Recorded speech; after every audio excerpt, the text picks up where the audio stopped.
like to join Yeah, us? and guys, follow me.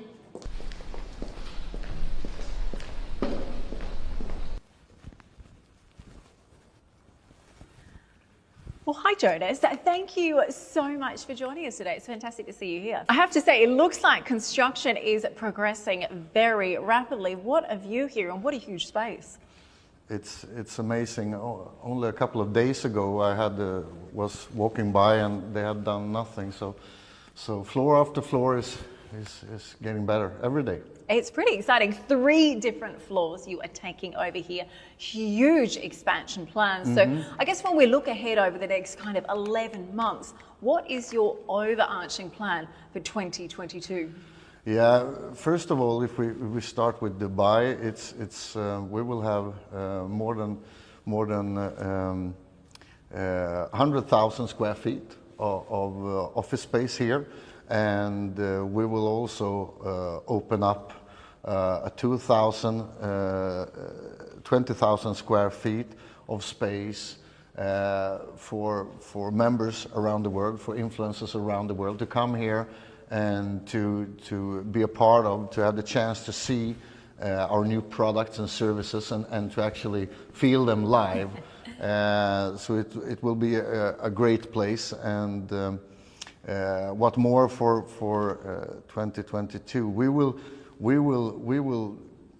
be one of those companies changing the future, reframe the future. I love that to say it like that. And of course, a couple of hundreds of more millions of users. That's the goal for 2022. I mean, I have to say the development and the progress over the last couple of years has just been incredible to watch. When we turn our attention to the first quarter of this year, bear in mind we're already through the first month, what are you expecting? Where will we see the most opportunities, the most growth? What are you excited about for the first quarter of 2022? There is a lot of things happening. I always say, like, in the business world a couple of years ago, you talked about years. Yeah. 3 to 5 years, business opportunities. The last 2 years we talk about month. And now we talk about weeks. If you come up with something new and you are not in the frontier of what you are doing, there's always another company coming there before you. So the first quarter we will implement a lot of new things. We will actually rebrand and upgrade our whole business. We have prepared it for a long time, and now we really make us ready for the new world. And not only the meta world and not only the financial world, we also make sure that we can handle and to be best handling the new open world. Because I think we can see that 2022 will be the year when we hopefully will come back to normal and people can go around traveling again. So, but we are ready. We are really ready.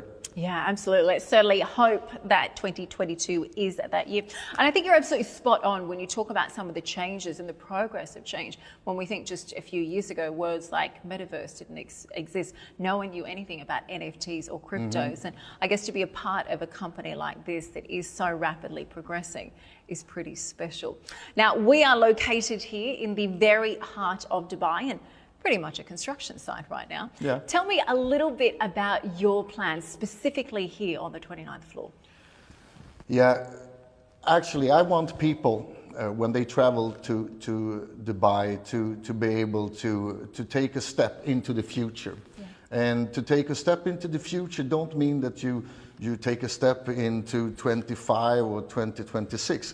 It's actually taking a step maybe in the upcoming 6 months, because most people don't really understand yet what's going to happen this year and next year. Sometimes I compare it with 1993. In 1993, there was a very few people around the world that had one of those. And most people was laughing about them. I remember people was laughing to me, probably because mine was really big and you had to carry it with two hands. It's like a big brick, wasn't it? Back then you had crazy. the antenna and Antenna, and you could speak for a minute in the best scenario. But the thing in '93 was that a very small amount of the people on the globe had one of those, but only 1 year later, every fifth person had one. And what we see now is the same, but even quicker. I think that most people, and now we're talking about actually most people, half of the population in the world don't have access to good bank opportunities. But what's happened now with crypto, and you talked about the NFT and the new financial world together with the metaverse, opens up for everybody. Really everybody. It doesn't matter which country you live in, you will be a part of this. And for most people on the globe, this will be a totally new world. A world where you actually get access to everything. You will have access, it doesn't matter where you live, in which country. If you live in Kenya, if you live in Bangladesh, if you live in Norway, if you live in UK, you will have the same opportunity as long as you have one of those to open up your own business and be a part of the global, probably the biggest change in the history of mankind. Absolutely, and I think access to something like that is pretty powerful, isn't it? Now, I know big expansion plans here in Dubai. You're also taking over another level in this tower. What have you got planned there? To build up, first of all, we start with 3. If I can decide, we will have much more, and we need to have How much more. The whole building. Why of course. Not? We need to be able, because the question you asked me now about the 23rd floor, for example, is to be able to support people. And we will support people in a totally new way. We will support people on a local level, country by country. The last couple of years, support have disappeared. And people are more or less, you can't reach a support. If you have problems on a social media platform, most people know what's happening. You for weeks you try to open up your account again, for example. That will never happen with us. So we will build a huge support, and we will upgrade the support week by week, month by month, to be able to give all members, all users, the feeling that you have in a small company, in a small local company. They will have, even that we are in more than 100 countries. So that startup feeling, but on a large scale. Yeah. So when you talk about having support for all of your members, what are some of the ways that you're increasing support and helping to make people's lives better and easier? Yeah, first of all, we make sure that we have support in all different languages. The goal is during this year in real-time support is to cover more than 50 languages. And if we cover 50 languages, we cover around 97% of the world. And we're also planning to put up our own not only live support, but also where you can chat directly, talk directly with the support. You can call us up if you have questions. Something is wrong, and sometimes, I know it myself, sometimes you don't want to sit and write. You want to have a phone number and call. Absolutely. So that's one place where we actually back the time, go back to the time when you could call a support. Most companies don't have it today, but I know that people will love it. And we are also a business company where people are building their own business. And sometimes you need to talk with somebody really quickly. It can be a financial thing, it can be, whatever.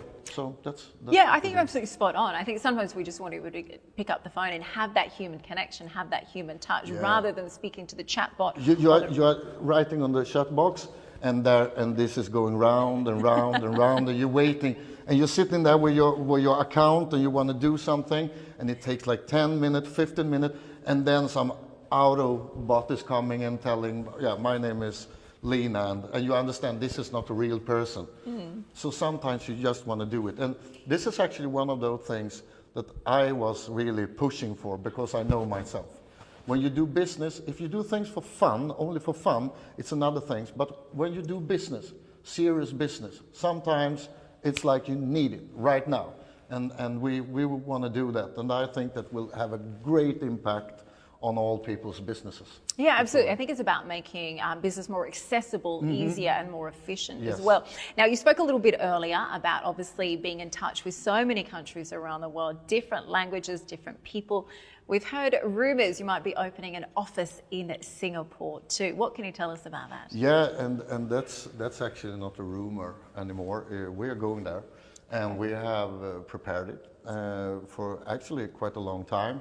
And it had been more or less impossible. We started to prepare several countries in the world, but as you know, we had a global lockdown, but now when we can see that more and more countries are open up, we are so ready. The second quarter of this year, if everything goes our way, and very often it does, we will open up a magnificent place for all the people in Asia to have direct access to the company.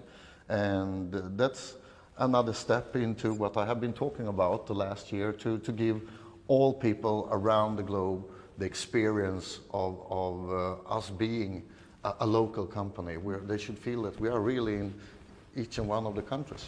Yeah, absolutely, because I think different countries need different things. You need to be able to alter your offerings as such. So what is your vision for Southeast Asia and specifically Singapore? It is, I mean, Asia is very far in tech.